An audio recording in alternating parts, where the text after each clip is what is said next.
as a person who chooses painting as a profession. A proper appreciation is when our paintings are seen as works of art.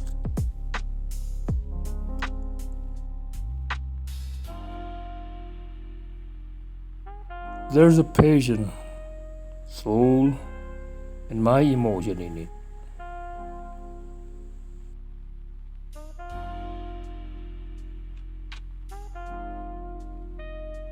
I am Awaluddin Tahir, a painter.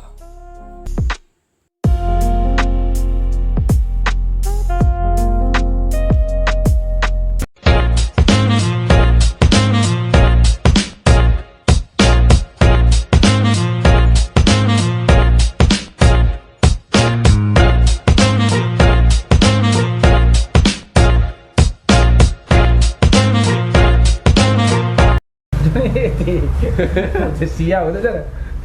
Ajar. Biar saya bertanya. Halo Sobat Inspirasi, ketemu lagi nih dengan kami ya. Nih, SCPD Channel, channel yang tidak pernah bosan untuk mengulik kisah dan cerita ya untuk disajikan kepada Sobat Inspirasi sekalian.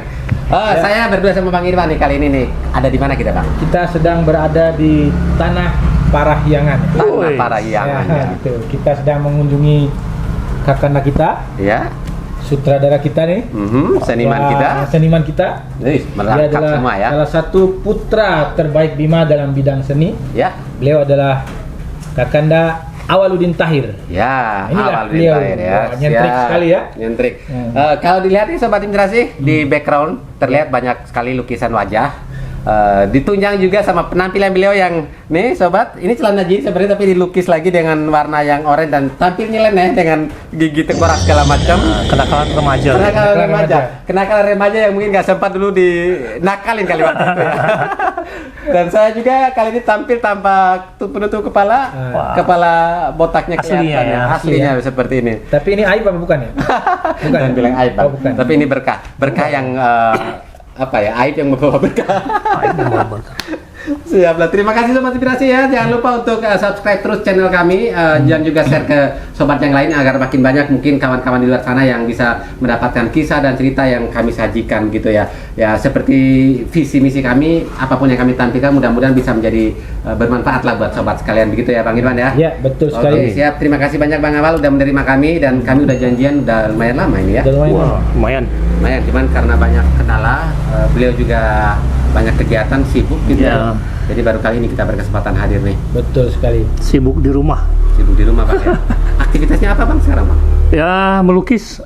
Melukis saja keseharian. Melukis, makan, minum. Melukis pesanan atau hobi atau bagaimana? Ada pesanan, ada pesanan juga. pesanan orang, pesanan sendiri. Ya. Itu kegiatan melukisnya diseriusi setelah usia pensiun dari pekerjaan tetap yang selama ini dilakoni atau gimana? Ya, ini pertanyaan menarik ya. Saya sebenarnya nyasar itu ya, jadi pegawai itu. Jadi orang kantoran tuh dulu nyasar ya. Kurang lebih 20 tahun ya nyasar. 20 tahun merasa nyasar. Iya, tadinya memang mau jadi pelukis. Tapi ibu melarang. Ya. Katanya kalau jadi pelukis nanti jorok, nggak mandi. Duitnya nggak banyak mungkin? Duitnya nggak banyak. Ya susah gimana cara hidupnya kan. Akhirnya ya udah saya ikutin ibu karena bagaimanapun ya kita harus ikutin orang tua ya. Kemudian nyasar jadi pekerja kantoran selama 20 tahun lebih. Ya. Kemudian saya pensiun dini. Pensiun dini? Ya, saya pensiun dini. Setelah itulah baru saya bisa menikmati bahwa kembali ke marwah. Jati diri ya. Ya. Begitulah. Ya seperti Bang Jamal ya. Sekarang nggak pakai topi kalau ingin memperlihatkan aslinya. Iya. Tetap pakai sih, tergantung kondisi atau mood Kondisi aja kali ya. Kalau tadi kita menyesuaikan dengan bintang tamu kita kali ini. Waduh, Bintang tamu yang nyeleneh nih. Bang, ngomong-ngomong terkait dulu tadi diceritain tuh 20 tahun. 20 tahun itu bekerja sesuai dengan yang didapatkan dari pendidikannya atau apa itunya? Kayaknya tidak deh, tidak sesuai dengan passion. Oke. Ya, saya pendidikannya juga nggak sesuai passion. Ya, pendidikannya apa terakhir? Saya terakhir di akuntansi malah. Akuntansi. Nah, untuk milih jurusan ke akuntansi sendiri itu bagaimana? Bisa jadi kalau memang Ya itulah saya apa namanya ya benar-benar nyasar gitu.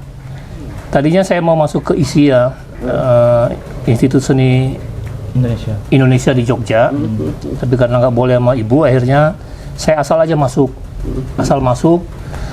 Sampai di loket saya lihat, oh ini ambil akuntansi itu apa ya? Oh, wah seru nih. Ada pelang namanya gitu kan. Ya udahlah, saya rubah gitu. Akuntansi masukin. Lulus sih itu. jadi ya. Iya. Selama menjalani pendidikannya dijalani dengan tekun? Tidak tekun. Oke. Udah pasti karena Tapi berhasil lulus bukan juga? passion. Ya diluluskan oleh ini kali, oleh negara. Di mana kuliahnya waktu itu? Saya di Unhas dulu. Unhas ya. Unhas Hasanuddin. Ya, jadi ini contoh buat adik-adik yang baru ya. Kalau kalian ingin melanjutkan sekolah di universitas, Ya. ambillah sesuai passion Itu kalian. penting ya, Bang ya. Jangan asal lulus gitu. Sesuai passion. Kalau passionmu, tidak semua orang harus jadi dokter. Ya. Ya. Tidak semua orang harus jadi apa namanya insinyur. Banyak kok sekarang di bidang kreatif. Kalau kamu suka menggambar, jadilah pelukis. Kalau suka misalnya suka acting, jadilah artis pemain film atau apa. Ya. Dunia sekarang ini lebar sekali itu. Tidak kayak dunia kita yang dulu yang dokter insinyur. Kalau nggak insinyur dokter.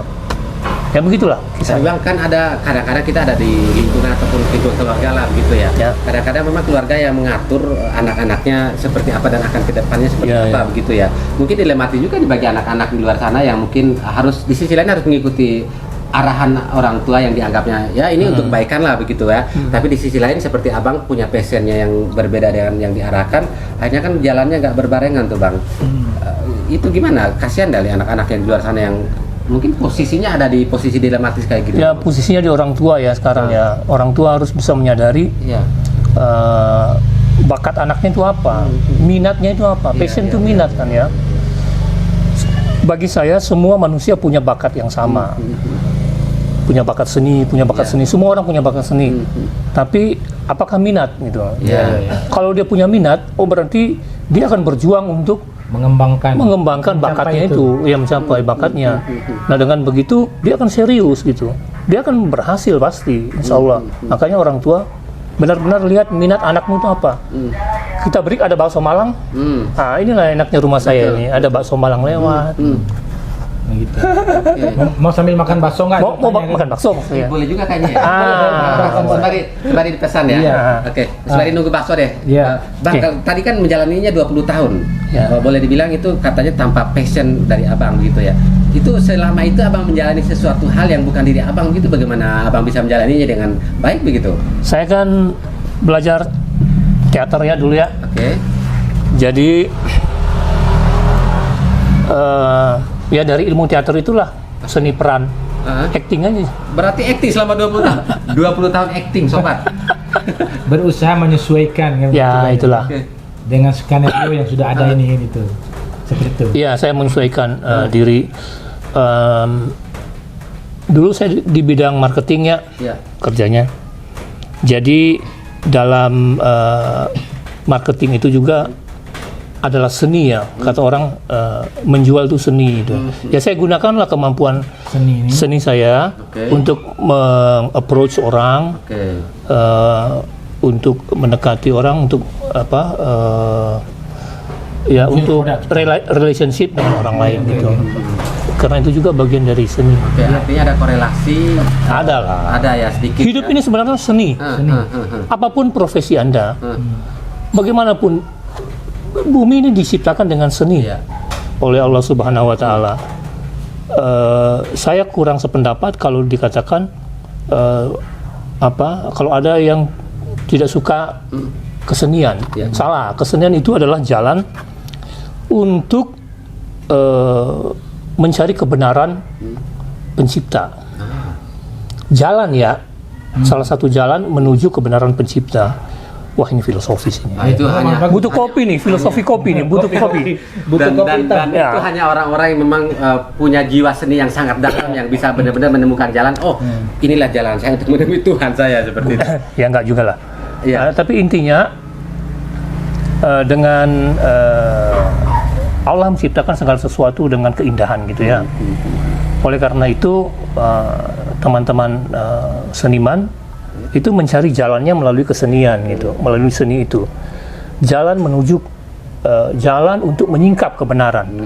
Di mana kebenaran itu ada di agama. Iya. Kalau kita sudah sampai pada agama, untuk mempermudah aja seni ini, mempermudah jalan menuju kebenaran yang hakiki, yaitu adalah agama. Sudah berhenti di agama gitu, jangan cari macam-macam, jangan jadikan kesenian ini sebagai agama baru dan lain sebagainya. Iya. No, kesenian adalah salah satu jalan untuk menyingkap kebenaran.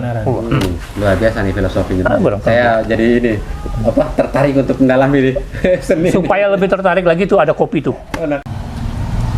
Ngomong-ngomong Bang, tadi 20 tahun. Saya masih tertarik nih sobat yang 20 Wah, nikmatnya menjalani kopi satu dengan hal teman. Yang notabene bukan passion, tapi yang saya lihat dari profil beliau maupun dari cerita-cerita, selama menjalani karir 20 tahun, boleh dianggap beliau ini sukses menjalankan perannya di dalam bidang yang tadi menurut beliau ya nggak terlalu sesuai dengan arahan passion. Bagaimana tipsnya Abang itu menjalan? Tadi kan udah disampaikan tuh, kadang-kadang memanfaatkan ilmu seninya di dalam ilmu marketing gitu ya. Iya. Tapi untuk mempertahankan itu selama 20 tahun, lalu menghasilkan sesuatu hal yang menurut saya juga sukses lah begitu. Dalam dari segi struktur karir, terus dari segi materi, terus dengan keluarga segala macam juga bisa, ya inilah begitu. Apa tipsnya tuh Bang? Ya, tadinya saya ambisius ya, masa muda lah biasa ya. Ambisius. Ambisius itu penting, ambisi itu penting, Ya. tapi harus dikendalikan. Karena kalau tidak bisa bahaya. Dan orang yang tidak punya ambisi bahaya juga, tidak akan jadi apa-apa.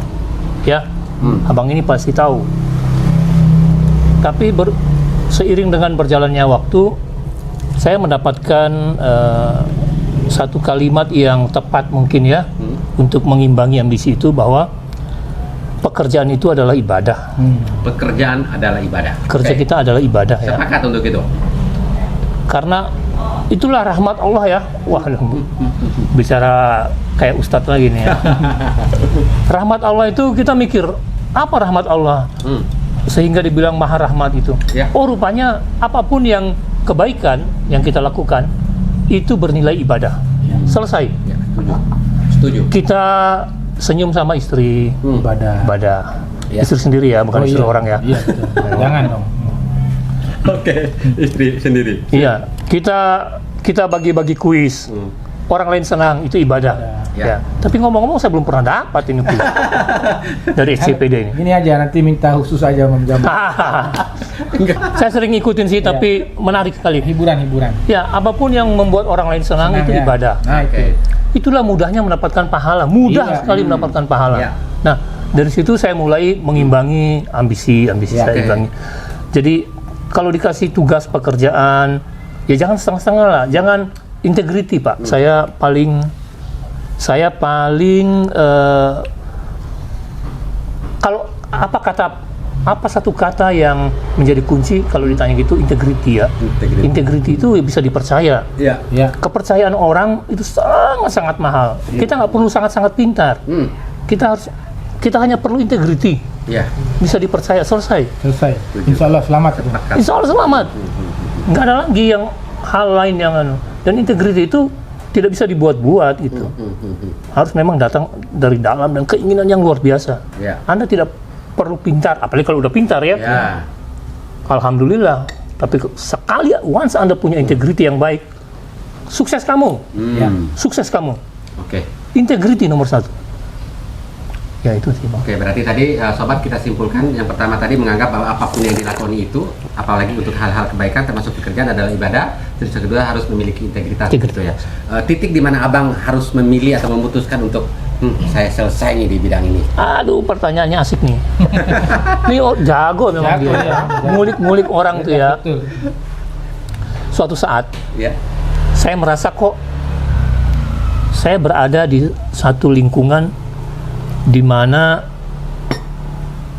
saya kalau terus-terusan di sini bisa tergelincir oleh sesuatu yang tidak bisa saya hindari gitu. Detailnya janganlah, nanti kena sensor. Oke. Saya bilang, ini mungkin saatnya saya menikmati diri saya sendiri gitu. Menyenangkan diri sendiri gitu. Ya. Saya pernah di Bali. Waktu dipindahkan ke Bali, saya pikir saya bisa melukis nih, belajar di Ubud dengan seniman-seniman Bali. No way. Oh ya? Gak bisa. Waktu memang 1000% untuk pekerjaan. Oke. Nah dari situ saya pikir usia kan berjalan terus. Kapan saya bisa produktivitas sebagai senimannya? Karena seniman itu punya tanggung jawab menurut saya ya. Tanggung jawab terhadap gift, bakat yang diberikan Allah, dan tanggung jawab kepada makhluk-makhluk lain. Saya pikir saatnya saya memutuskan untuk memulai karir berikutnya. Karir berikutnya menurut saya bukan pensiun itu kita istirahat udah do nothing di rumah, enggak. Saya pikir ini waktunya nih saya yang sebenarnya gitu. Menikmati diri sendiri. Dan itu kan waktu yang cukup lama. Tadi kan 20 tahun. Untuk kembali dan berusaha untuk sesuatu yang baru ya. Iya, memulai sesuatu yang baru. Bukan baru kan, ini sebetulnya berangkat dari jati diri beliau yang sebenarnya. Yang beliau dalam waktu yang cukup lama telah melakoni semacam profesi yang lain. Tapi yang sebenarnya itu adalah boleh dibilang itu acting dari yang beliau bilang. Kepura-puraan sebenarnya gitu kan. Acting itu bukan pura-pura. Iya. Nanti saya jelasin. Waktu. Saya anggap ini nilai saya kan. Oke. Gitu. Karena saya lihat ini sampai saya lukis. Kakanda ini kan berusaha untuk tadi menyesuaikan diri dengan keadaan yang dihadapi kan itu. Yang sebenarnya tidak sesuai kan gitu. Nah, sekarang kembali lagi. Bagaimana proses itu begitu sulitkah ya kan untuk memulai kembali itu apa yang dihadapi kendala-kendalanya? Ini kan mengembalikan sesuatu yang memang sudah lama ditinggal. Seperti itu. Yang namanya kerinduan, wah ini ngomongnya dalam lagi. Ya, kerinduan itu tidak pernah sulit untuk diulangi. Ketika Bang Irwansyah kemana keluar negeri, pergi kemana, balik lagi ke rumah itu kan, antusiasmenya luar biasa tambah tinggi kan. Betul. Ya. Bahkan cinta itu makin menggebu, makin besar. Itulah kerinduan saya terhadap kesenian. Gitu. Ketika saya balik, ketika saya punya waktu banyak, kerinduannya luar biasa besar gitu. Dan kebetulan saat itu saya tidak punya planning apakah akan saya melukis. Saya tidak tahu apakah ini kutukan. Saya dapat banyak bakat dari Allah di bidang kesenian. Saya melukis, saya membuat puisi, saya membaca puisi, saya mengarang, saya belajar seni peran. Kemudian apalagi saya fotografi juga. Saya hitung-hitung mungkin 6 atau 7 ya. Dan itu seperti kutukan. Dalam tanda kutip menurut saya ya. Karena kita nggak bisa tidur gitu, nggak bisa benar-benar lelap gitu. Karena ada saja sesuatu yang ingin kita lakukan untuk menyalurkan kutukan itu. Suatu hari saya iseng aja jalan sama anak saya ke satu tempat, katanya, "Pak, ini ada saya mau ikut casting katanya film." Oh, orang Makassar bisa bikin film? Nggak tahu nih. Akhirnya saya pergi ke sana, ketemulah dengan teman-teman juga yang film. Mereka tanya, Om bisa nggak main film? Kami butuh nih pemain. Saya menghayal, apakah ini ya? Saya bilang, apakah ini jalan saya untuk kembali nih? Dan mulailah di situ saya mulai di situ balik ke seni peran. Tahun berapa itu disebut? 2014 ya. 2014-an ya. Oke. Dan secara itu kan kebiasaan. ini kan agak-agak sulit memulai, saya bilang. Tadi kan teknik. Seni itu butuh teknik. Iya kan? Teknik ini maksudnya apakah tidak mengalami kesulitan ketika lama ditinggal?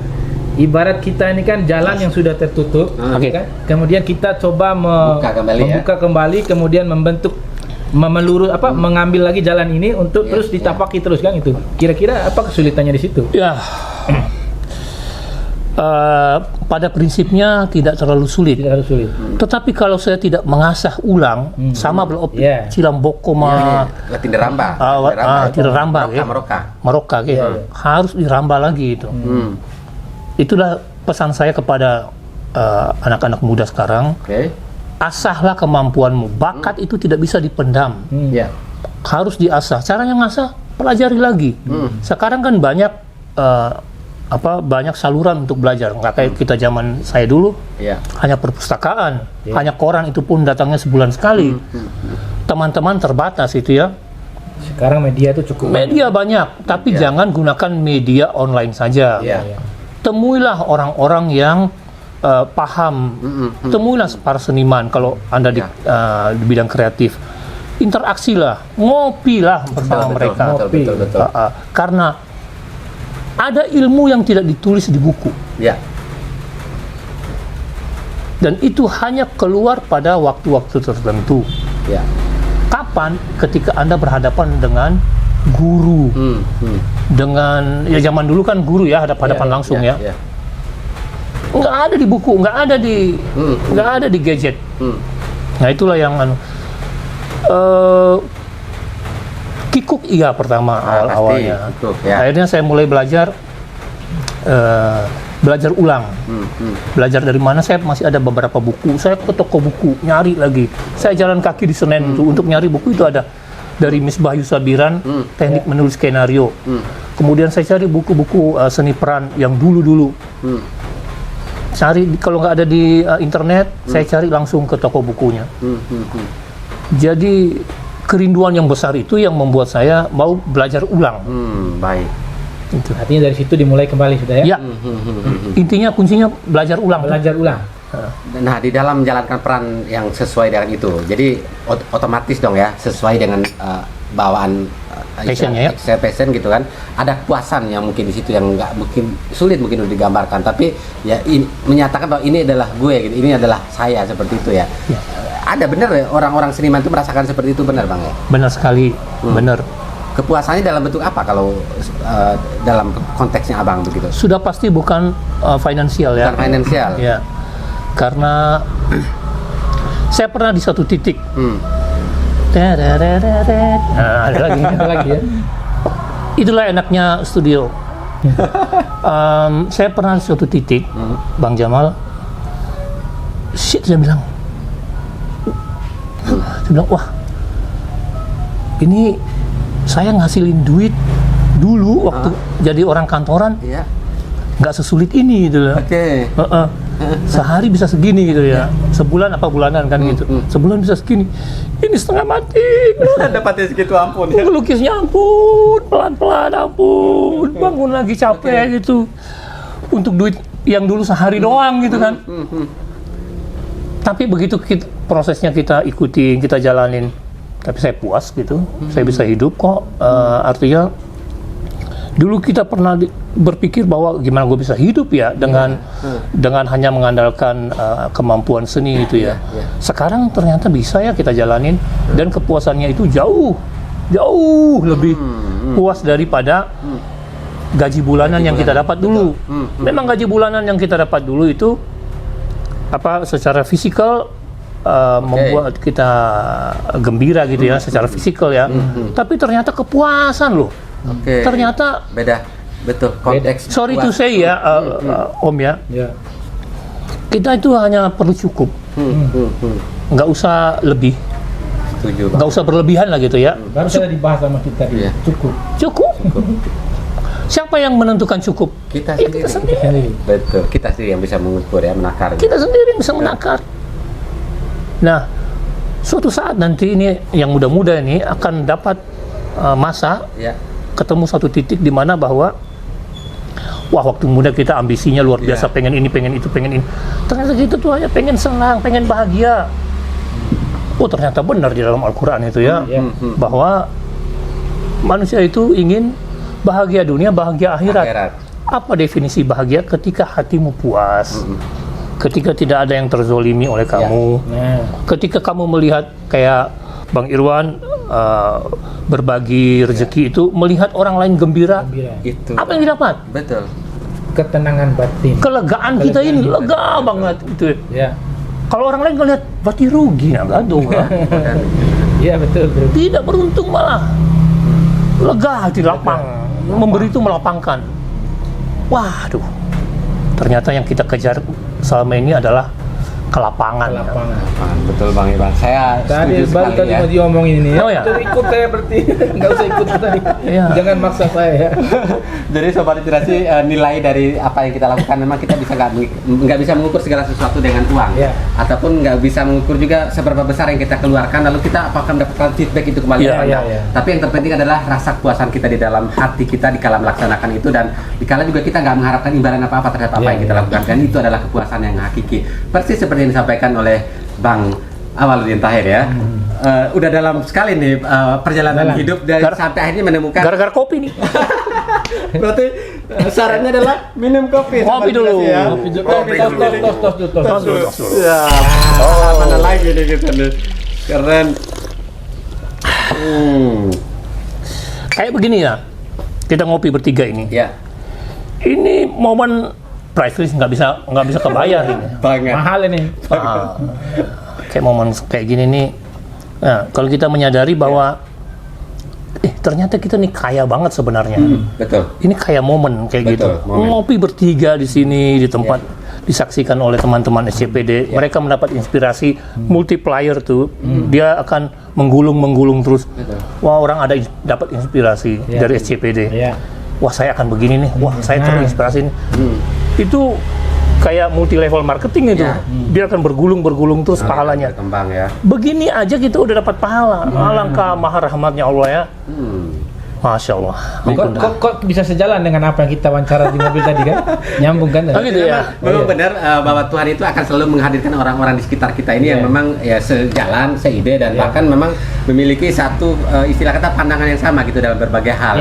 Tadi kan kita bilang bahwa apapun yang kita lakukan, semua akan ada penilaian. Betul. Ya kan begitu. Baik dari sisi negatif dan positifnya. Seperti itu. Jadi kita tidak perlu terlalu peduli dengan hal semacam itu. Yang penting tadi efek multiplayer efeknya itu yang besar. Betul, itu dia. Yang pertama tadi tidak menyebabkan orang lain terjolimi, ya kan?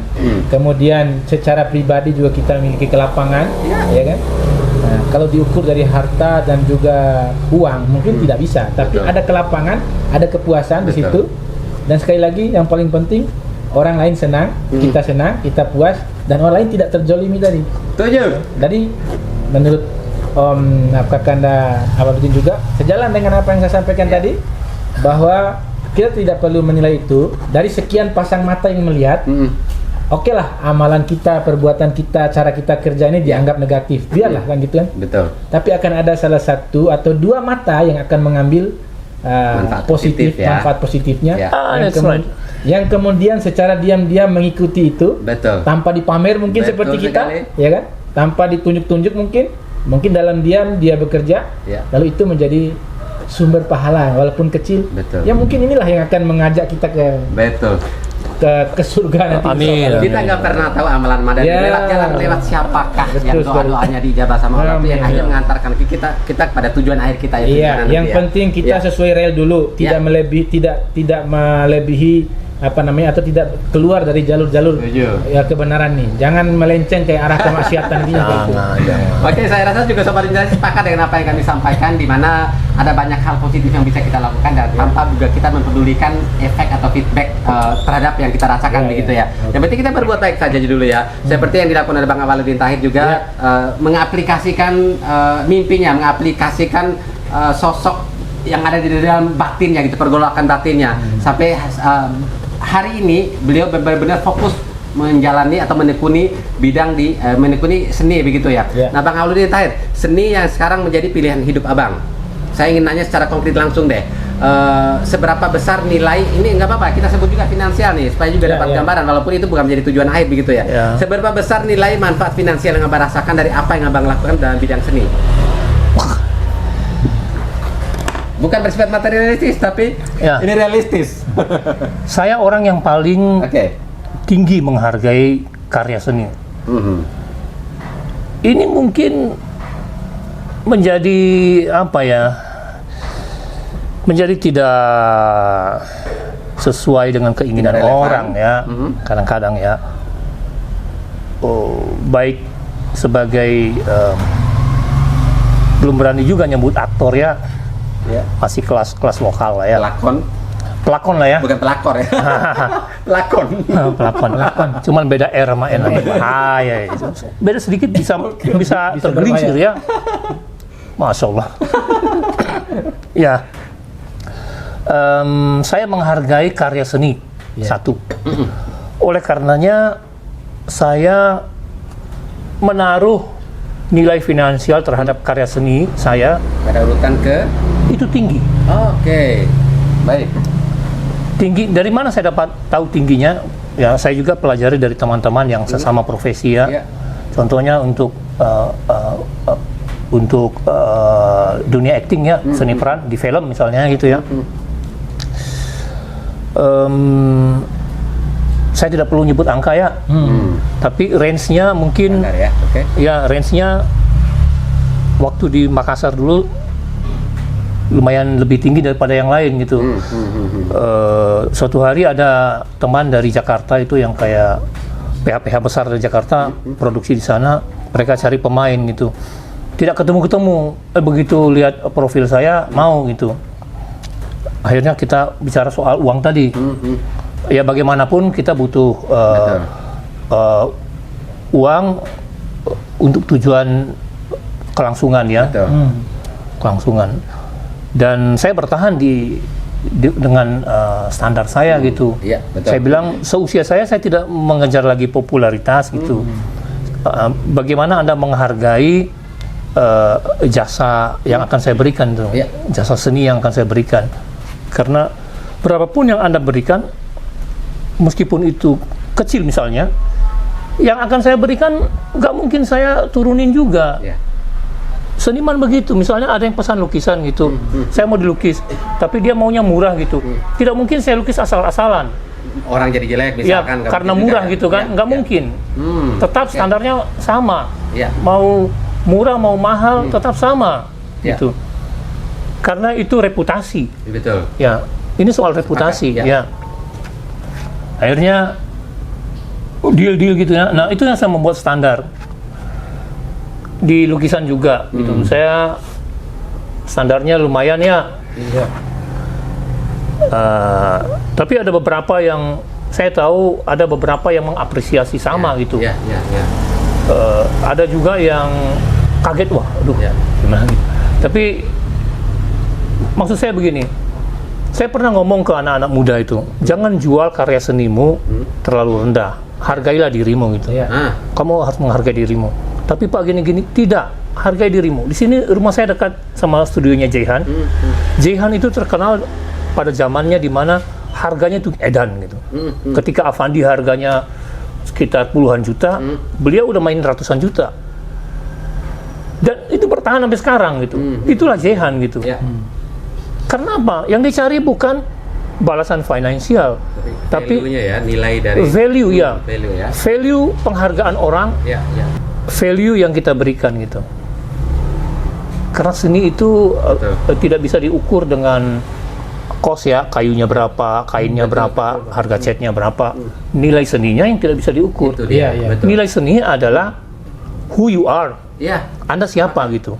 Kalau reputasi Anda bagus, kalau personality Anda bagus, orang membeli value itu, bukan membeli fisik, gambar ini, kain dan lain sebagainya, cat dan lain sebagainya. Betul. Jadi penting banget untuk menjaga Jadi personal. bagi kita mungkin Bang Iwan ataupun siapapun di luar sana yang sebagai penikmat karya seni lah begitu ya, jangan melihat, memang tidak bisa dilihat dari secara nilai atau harga begitu ya. Di situ tuh yang bisa kita lihat ada pengorbanan yang ditorehkan oleh si seniman itu di dalam karyanya.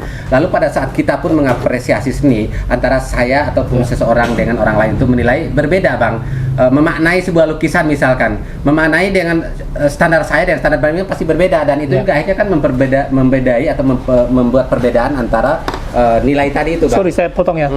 Saya pernah bikin metode. Orang nanya berapa Om kalau lukisan ini? Saya bilang tergantung seberapa besar apresiasimu terhadap lukisan.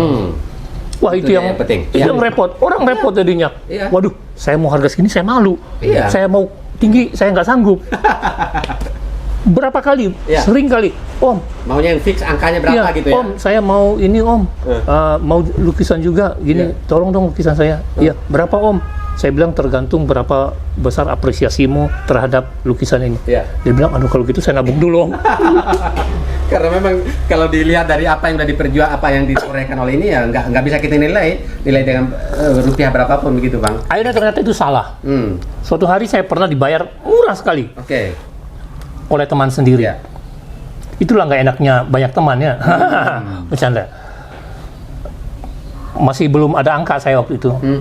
Saya pakai itu, ya bayar aja lah berapa apresiasimu gitu. Ternyata dia bukan penikmat seni. Nah itu dia.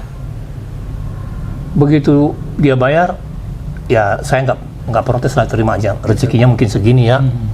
Akhirnya saya rubah metodenya.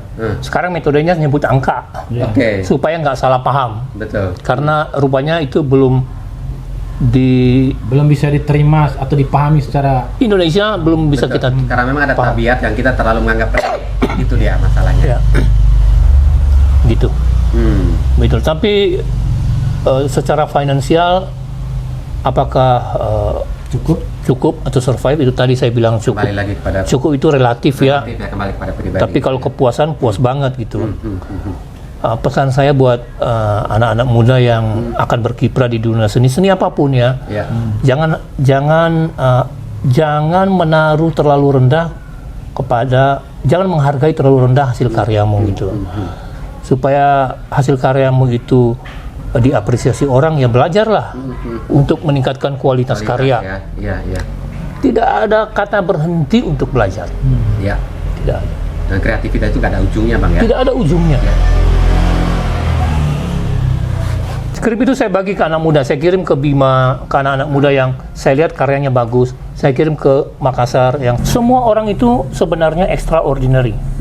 Idealisme apa yang ingin Abang sampaikan kepada, artinya kan karya-karya Abang kan dinikmati sama banyak orang nih. Apa idealisme yang mau Abang sampaikan kepada masyarakat penikmat karya-karya Abang begitu? Baik di film, baik di lukisan, baik di skenario yang Abang tulis begitu. Ya, ini pertanyaan yang sangat idealis ya.